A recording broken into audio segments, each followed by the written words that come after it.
Halo, hari ini gue akan bahas satu buku lagi. Terrace Transformation in the Tropics. Nah, buku ini, kalau dilihat dari ininya ya, lihat dari sampulnya. Dia punya sampul warna putih, dia double sampulnya. Jadi bisa kalian buka gini. Tapi ya bagusnya tetap ya, buku arsitek itu bagusnya kalian sampul. Karena mahal bukunya, terus ini putih, lihat nih punya gue nggak disampul, udah kotor-kotor, jadi jelek sekali. Terus buku ini memiliki satu sampul yang menarik ya. Dia ngasih lihat hand drawn dari si bukunya sendiri yang isinya adalah sebuah potongan bangunan. Gitu. Kenapa ini bentuknya begini? Nanti kita lihat kenapa.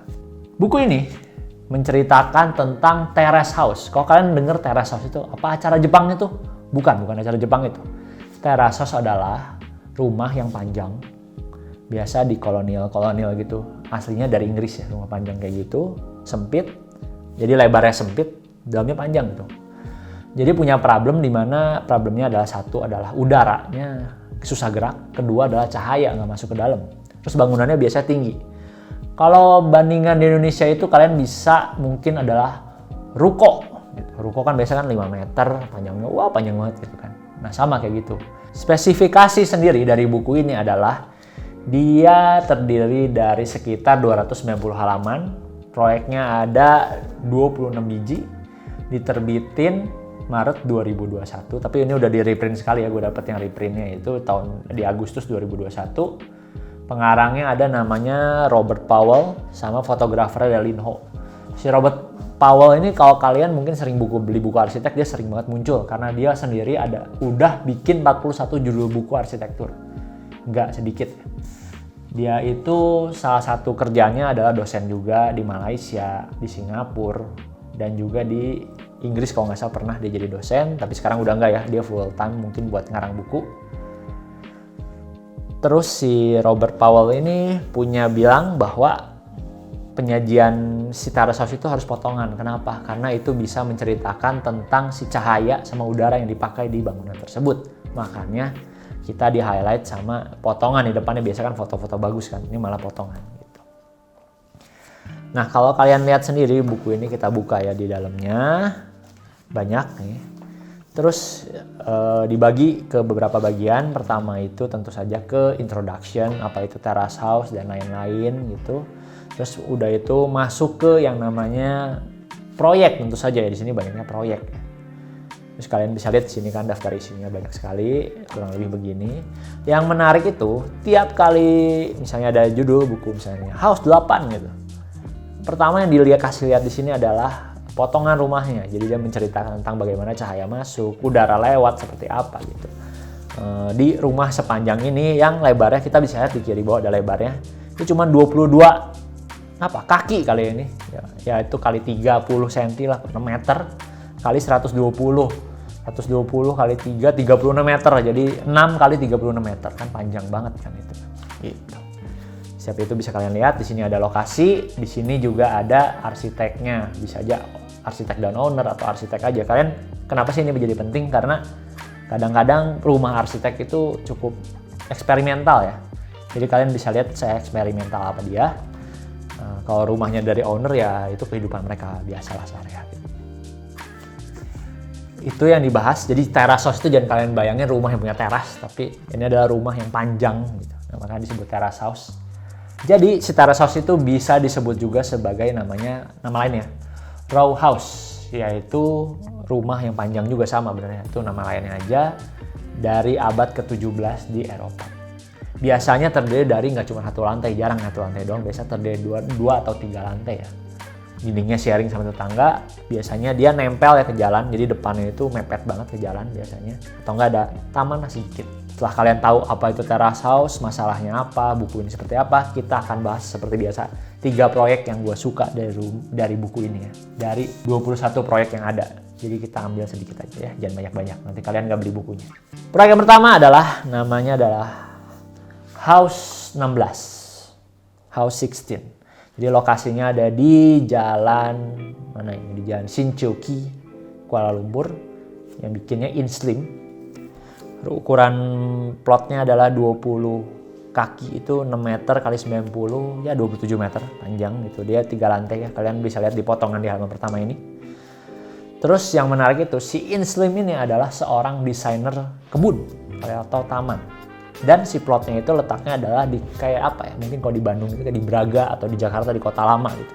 Jadi banyak bangunan kunonya gitu. Si InSlim ini nerapin apa yang dia pelajari di landscape di sini. Jadi dia banyak hutan gitu, rumahnya kayak hutan di depannya tuh, rumahnya hutan. Dalamnya dia kayak rumah orang-orang apa ya, Chinese zaman dulu peranakan gitu ya. Jadi banyak kayunya, hitam-hitam gini nih. Dindingnya putih gitu, kayunya ditonjolin gitu. Ada void yang tinggi untuk menjawab si kebutuhan cahaya nih. Ada cahaya kan di sini untuk menerangi si void di bawahnya. Gitu. Terus si InSlim ini sendiri lihat bener-bener hutan semuanya karena memang dia adalah seorang arsitek yang memang jagonya di garden designing. Dia sendiri bukan arsitek formal ya, dia arsitek autodidak yang akhirnya ngambil master degree juga akhirnya karena dia menang penghargaan banyak banget ya, mungkin supaya lebih teoretik kali ya. Nah, bisa kalian lihat proyeknya seperti ini, bahannya seperti ini, kayu semuanya gitu, kelihatannya apa ya, rustic mungkin, kuno, heritage, mungkin bisa kalian ngomong seperti itu ya. Nah, ini gambarnya. Bisa menarik, di sini ada denahnya seperti ini dikasih lihat ya. Yang kedua ada namanya Senangin House. Jadi dia itu rumah di KL yang bikin WHBC Architect. Jadi dia arsitek ownernya. Terus ini plotnya itu 21 kali 60 feet, sekitar 6 kali 18 meter. Dilihat dari depan rumahnya kayak rumah biasa ya, di sini rumah yang apa generik lah sama rumah sampingnya itu mirip. Walaupun dia kelihatan lebih rustic gitu, dan dia yang menarik itu di atasnya ada kayak topinya. Topinya ini fungsinya buat masukin cahaya ternyata gitu. Yang menarik di situ warnanya hitam gitu, aneh lah pokoknya gitu. Terus masuk ke dalam kelihatan sangat-sangat industrial, rustic, dan apa ya, kalian ngomongnya apalah terserah. Saya lihat di sini warnanya banyaknya beton. Terus yang menarik dari rumah ini adalah si denahnya itu dibagi 3. 6 meter bagi 3. Jadi masing-masing ada 2 meter, 2 meter, 2 meter kayak lorong. Lantai satu seperti itu, ada di tengahnya itu buat naruh barang, di kanan kirinya itu buat duduk dan ruang publik. Gue penasaran ngeliat ruang publik 2 meter kayak apa sih gitu, ruang kerja 2 meter lebarnya. Dan di atasnya itu yang menarik, lebih menariknya adalah si kamarnya sendiri lebarnya cuma 2 meter tapi panjang gitu. 2 kali 6 misalnya. Dan dia ya sempit lah gitu kan. Ya itu menarik buat kalian rasakan ya. Di sini memang banyak foto-fotonya, banyak banget. Bisa kita lihat di sini. Wah, habis di sini. Foto-fotonya seperti ini, beton-beton semua gitu. Kamarnya gue nggak kebayang nih kamarnya di sini tuh, kecil begini. Terus dia dominasinya warna hitam, putih sama beton. Tangganya juga menarik, hitam gini, terbang melayang. Terus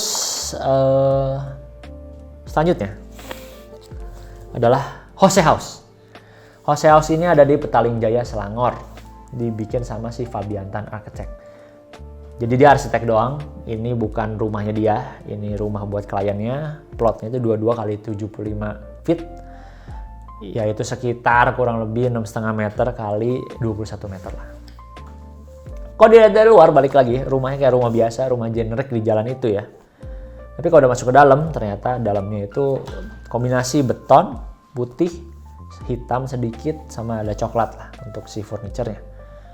Yang lucu di sini adalah di tengah ruangan ada sebuah pohon di tengah-tengahnya. Di atas pohon ini nanti kalau kalian lihat di denahnya ini ada ada bolong lah buat cahaya gitu. Mungkin ini tanaman yang dipilih juga mesti spesifik ya, tanaman yang nggak usah butuh sinar matahari banyak-banyak. Kalau nggak kan nggak lucu ya dia mati di tengah-tengah gitu. Terus rumahnya itu di depannya itu kayak penjara gini. Jadi nggak kayak rumah biasa ya. Jadi bukan penjara lah, apa ini namanya, pagar. Yang gue suka dari rumah ini adalah bentuknya yang clean, putih.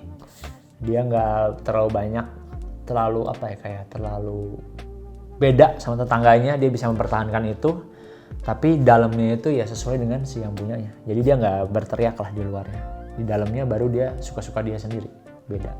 Begitulah 3 proyek yang gue rekomendasiin dari buku ini. Buku apa ini? Terrace Transformation in the Tropics. Banyak proyek lain yang menarik, selain dari 3 gue sebutin, ada berapa tadi, 20-an proyek ya. Belilah buku ini cukup baru ya, bisa dibilang 2021. Jadi waktu COVID orangnya bikinnya. Belum terlalu lama, jadi masih sangat-sangat relevan. Dan ini adalah buku Malaysia. Jadi karena dia buku Malaysia, cukup dekat di Indonesia, mungkin materialnya mirip, cara bangunnya mirip, dan lain-lainnya mirip, jadi bisa kalian contek di sini. Oke, jadi gue gitu aja. Thank you.